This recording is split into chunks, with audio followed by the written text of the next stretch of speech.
Thank you for listening to The Luminous Mind, episode 72.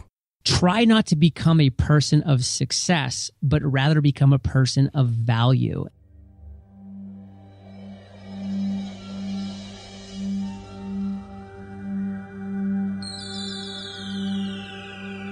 Benjamin Franklin once said, "Do not curse the darkness, rather light a candle instead."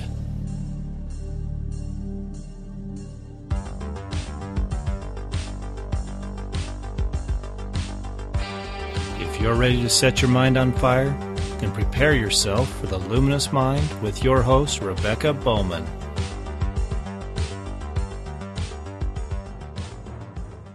Today's fire starter is John Lee Dumas. John Lee is the founder and host of Entrepreneur on Fire, an award-winning podcast revealing the journey of today's most inspiring entrepreneurs 7 days a week.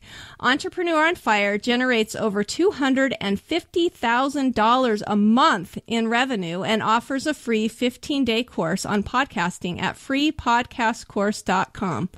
With over 1 million unique listens a month, Entrepreneur on Fire has inspired Fire Nation to take control of their life and take the entrepreneurial leap. So, are you prepared to ignite? Rebecca, let's burn this place to the ground, in a good way, of course. But the real question, because you're on the Luminous Mind, John, is are you ready to light minds on fire? Again, I see the smoke signals. Let's ignite. Awesome. So let's go ahead and start off with telling our audience how you went from an Army officer to the top podcaster.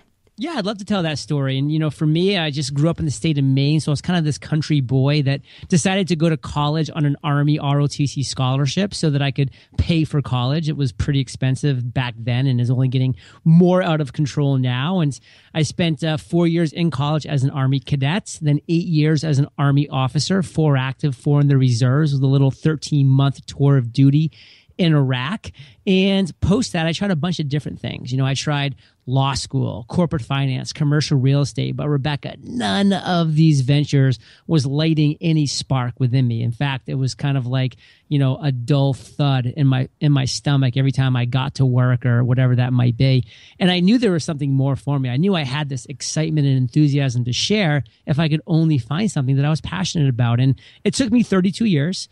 And it wasn't until 2012, when I was 32, that I had the idea to launch a 7-day-a-week podcast interviewing today's most inspiring and successful entrepreneurs. The name that came to me was Entrepreneur on Fire. Since then, it's been a daily podcast. I haven't looked back. We've done over 950 episodes to date. Another one going live every single day. Over 17 million listens to date. Over 1 million listens a month now, which is just incredible. Cow. And as you mentioned, we do generate some significant revenue, over $250,000 a month through various income streams, which we're very transparent about. We show our income reports every single month because we are committed to being transparent, to showing people and to illuminating the way that's working for us, but then also illuminating the things that are not working for us, our failures, so that those successes can be emulated, but those failures can be avoided. And we make a ton of failures, and we really hope that people can avoid making those same mistakes that we do. And we just love showing people at the same time that if you provide free, valuable, and consistent content, you can grow a business that generates significant revenue and have a fun time doing it.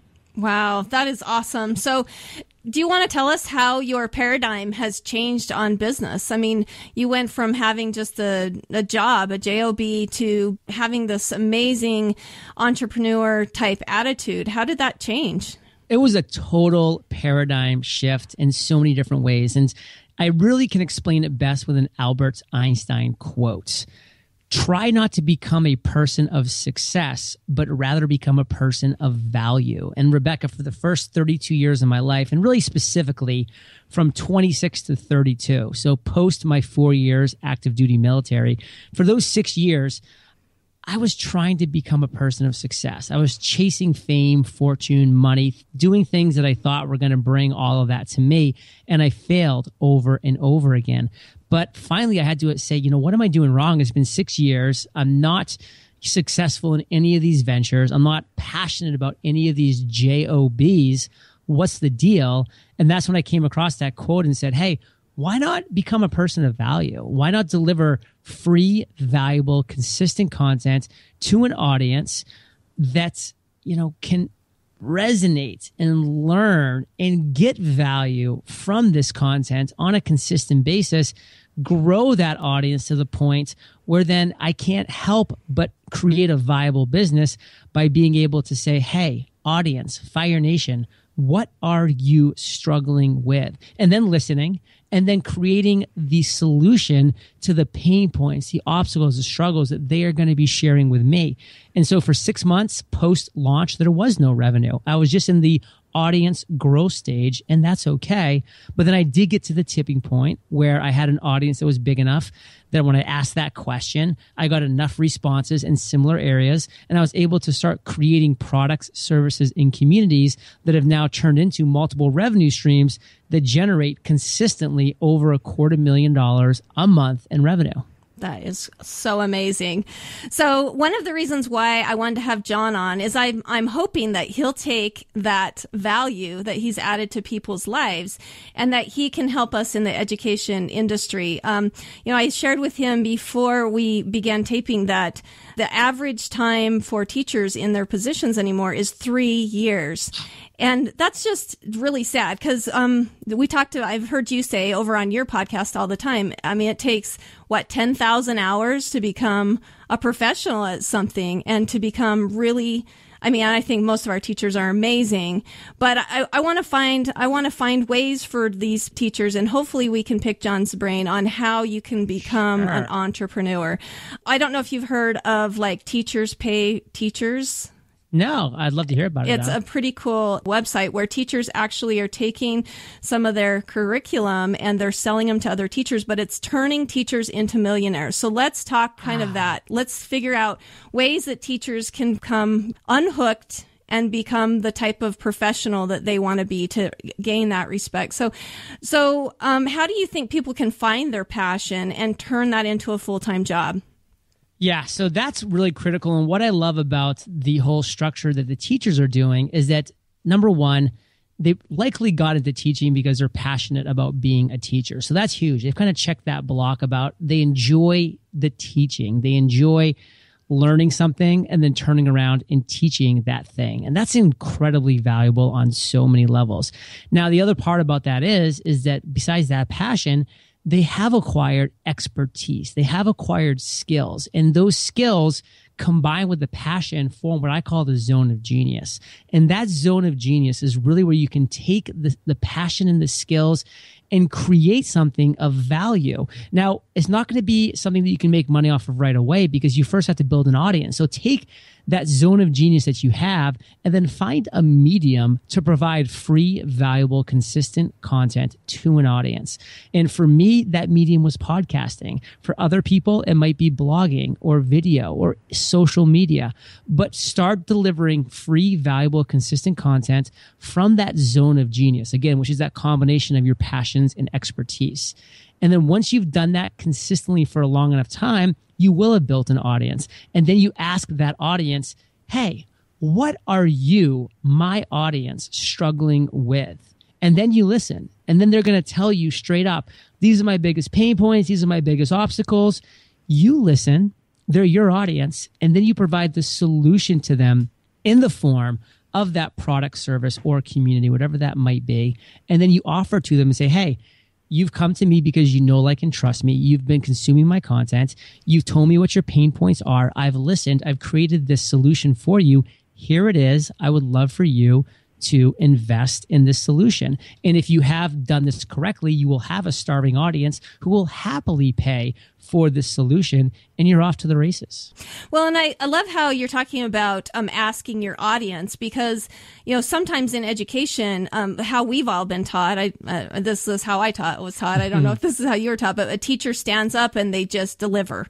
They don't ever ask you what you want to learn and what you need to learn. And what we're finding, I don't know if you've heard of the concept, the flipped classroom. I talked about it a little bit with Kate Erickson, but she talked about necessarily going out there, finding the courses that people want to take and making webinars and doing online courses on that. Do you find some typical obstacles with people trying to find their passion, and then how can they overcome those obstacles or trying to get started, I guess? Oh, absolutely. I mean, we all deal with what I call the imposter syndrome. It is just this thing that lives within us all, Rebecca. We can't avoid it no matter how much we want to, because we're human beings. It's innate. So many times people do the wrong thing. You know, they don't do what it takes to build that audience by delivering free, valuable, consistent content. They just think they know what needs to be done and what needs to be created for a solution without even engaging an audience, especially without engaging their own audience, which likely they haven't even created yet. And then they go into a closet, and for 2 months, they just heads down, create this product, and then they just say, ta-da, it's created, who wants it? And they're shocked when they hear crickets. But what did they expect? Because they didn't engage anybody in this process. And there's a great quote by Reid Hoffman, who is the founder of LinkedIn. If you're not embarrassed by the first shipment of your product, you waited way too long. Meaning you got to get that product out there. You got to get that MVP, minimally viable product, out into the hands of your audience that you've created, so they can say, oh no, this isn't what I need. This isn't what I meant. This is what I need. This is what I want. And then you can iterate, pivot, adjust, improve as you go down, working your way towards that perfect product, service, or community. That's the steps that need to be taken. And unfortunately, so many people don't realize that and spend and waste so much time working on something that doesn't matter to anybody but themselves. Well, and in this digital age that we're extremely connected, what possibilities do you see for people to be able to create an audience? I mean, sometimes when we talk about teachers, I mean, in a school setting, you have basically a captive audience in a way. How can you go about creating that following, I guess? It really goes back to this core message, this core theme that I want to keep reiterating. The free, valuable, and consistent content after you've chosen a medium. That medium might be podcasting. It might be video. It might be blog. It might just be social media. But if you're delivering that on a free, valuable, consistent basis, the audience is going to come to you. Fire Nation came to me. That is a very important realization that I really want to make sure people understand, is that by creating that free, valuable, consistent content, you are a magnet for the right audience for you. And if you're a teacher, the right audience is not your teacher, is not your students, because they're your students. Like, you know, they're not going to be paying you money for a solution. That's not how teachers become rich. Teachers become rich by building an audience of likely other teachers who have problems and then creating the solution for them. And that's how you build that audience, is that free, valuable, consistent content. Yeah, kind of like that teacher pay teacher like we talked about in the beginning. So totally. It's pretty cool. Before we go on, let us take a minute and hear about our sponsors. Hello, fire starters. It's Mark here. I know there comes a time each week when you listen to all the Luminous Mind podcasts that are available, and in a sad voice you ask yourself, what am I to do now? Well, despair no more.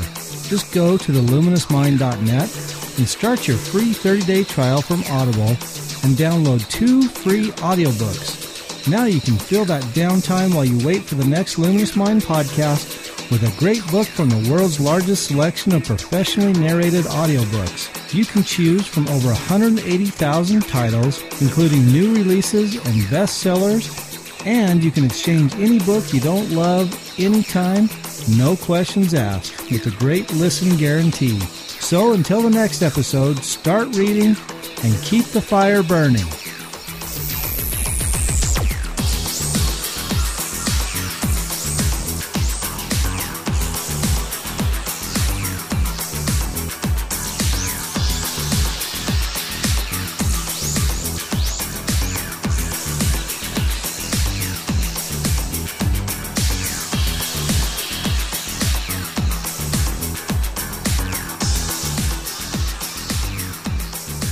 Welcome back to the Luminous Mind with John Lee Dumas from EntrepreneurOnFire. So what kind of success have you seen when you've been helping others?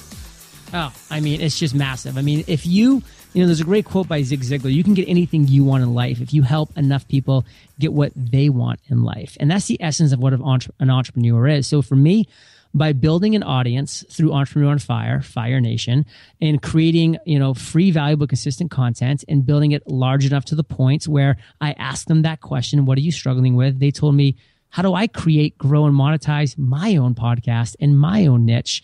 And then providing them the solution, which is Podcasters Paradise, which now has over 2,200 members, has generated over $2.5 million in revenue in just the past 17 months, all because I followed the exact same steps that I've just been sharing on this podcast. And those are the steps that need to be followed in that order. There's no shortcuts. If it was easy, everybody'd be doing it. And the reason why so few people are successful is because so few people take the time to build the foundation and the platform first and foremost. Well, and I would imagine in conjunction with that is they would get discouraged. I mean, I don't know if I could, I've gone how many months, 3 months doing this. You did 6 months before you saw any revenue streams. Totally. I mean, how do you get past that? How do you get past that discouragement? You just have to look at it from day one as a marathon, not as a sprint. Again, if it was a sprint, then there wouldn't even be an opportunity because everybody would be doing it because it would be easy. Nothing in life is worthwhile if it's easy to accomplish because then everybody's accomplishing it and it's nothing. It's like saying, oh my God, can you run a 15-minute mile? It's like, well, I can walk a 15-minute mile. That's not an accomplishment. Running a 4-minute mile that's an accomplishment and that is significant. So, it's going to be hard. It's going to be long. It's going to be a marathon, but it's definitely one worth succeeding in if you're willing to put the time, energy, and effort in to build that audience the right way.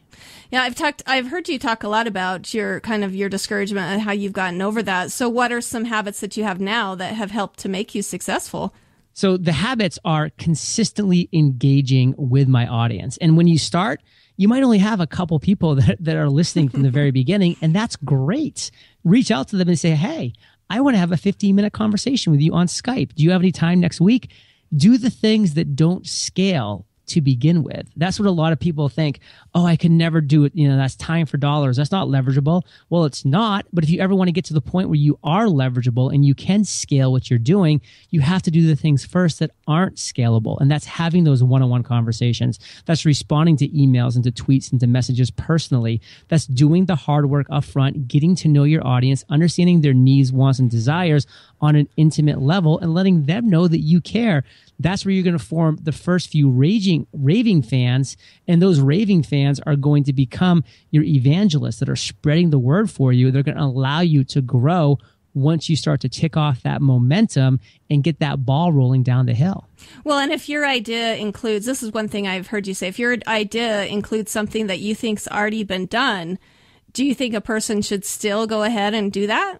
Absolutely. Because as an entrepreneur, just as a human being, you have some things that you can make sure that you do to differentiate yourself. Number one, do it differently. Number two, add your USP. And then number three, add your personality. So let's use an example with Entrepreneur on Fire. Number one, I did it 7 days a week. That was me doing it differently. What was my number two unique selling proposition? That was me doing a format, following a structure every single podcast with a failure story, an aha moment, a lesson learned, a success story, the lightning round. So when my listeners press play, they know what they're going to get. And for a lot of people, that's comforting. For a lot of people, that's not. Well, go find another podcast. That's fine. And then for me, adding my personality. And I couldn't but help add my personality, and neither can anybody that's listening now. So you add those three things in, no matter if it's been done 100 times, that's going to be unique enough and specific enough to you to make an impression to your audience. Oh, I love that. I love, like you said, you're just a different person. You're going to add something different. I love the fact too that you're not letting yourself bend to somebody else's idea. That you're keeping that fresh and kind of that idea of like, well, if they don't like it, then they need to find more, create their own type of thing. Awesome. So true. Well, I have about a zillion questions that I'd still love to ask you, but I think we only have about 5 minutes left. Sure. So that is true. So if you could leave a legacy in this world, what would it be, John? My legacy would want to be the ripple effect. Now, a lot of people say, John, like, what's your favorite email or success story that you receive? And I can tell you a lot of those are my favorite. I mean, I love getting emails from people that say, John, Like, your podcast inspires me. It inspired me to do X, Y, or Z. Like, thank you for making a difference in my life. I love those emails, but my favorite emails are when I get ones I get from listeners who say, John, your podcast inspired me 6 months ago to do X, Y, or Z. I did X, Y, or Z. And look at this email that I just got from one of my listeners who I inspired to do this. And now they're doing something that's making an impact on their lives and the lives of those around them. And now they're a growing audience. And that's a person that never would have heard of Entrepreneur on Fire, that never would have heard of John Lee Dumas. But that ripple effect is now having an incredible impact around the world. So that's my legacy. It doesn't have to be me or my name or my business. It just has to be that I have left a ripple effect in this world of people that are really giving each other the tools to take control of their life and live the life of their choice. That is awesome. And I do think that your show adds so much value to so many different industries. That's why I got a hold of you. So how can our listeners get a hold of you? Well, all the magic, Rebecca, for us happens at eofire.com. That's where we have the podcast that we do, the blog posts, the resources, a lot of free stuff. But, speaking of free stuff, I'm all about free, valuable content. So I've done two things that I'm pretty proud of. One of them is create a completely free course on podcasting. So if you're listening and you think podcasting sounds cool, visit freepodcastcourse.com for a completely free 15-day course on how to create, grow, and monetize your own podcast. And another huge part of anybody's business, if you're ever thinking about selling anything down the road, a product, service, or a community, you have to be doing webinars. You have to learn about webinars. So visit thewebinarcourse.com, a completely free 10-day course on how to create and present webinars that converts. That's awesome. All right. And then you're like with your webinar course too, those are great ways to do online courses and make teaching opportunities for students. So totally. Well, thank you so much for joining us. It's been just a pleasure to talk to you. I've appreciated how you and Kate have both been so responsive to helping me, and I really appreciate it. Rebecca, it's been a blast. Thank you. Thank you. Thank you for listening to The Luminous Mind. To learn more about John Lee Dumas and Entrepreneur on Fire, go to our show notes at theluminousmind.net. Also, be sure to become a subscriber to our free email list so you can receive notifications for our weekly audio blog, The Spark. We would love to have you join our program. Do so by going to the scheduling tab and become a fire starter today. Help support the podcast by making all your Amazon purchases through the free Amazon widget on our website, theluminousmind.net. Like us on Facebook, follow us on Twitter and Google+. Get our audio content on YouTube, iTunes, and Stitcher. Leave us a review. Tell us how we can help you so together we can continue to light minds on fire and change the paradigm of education.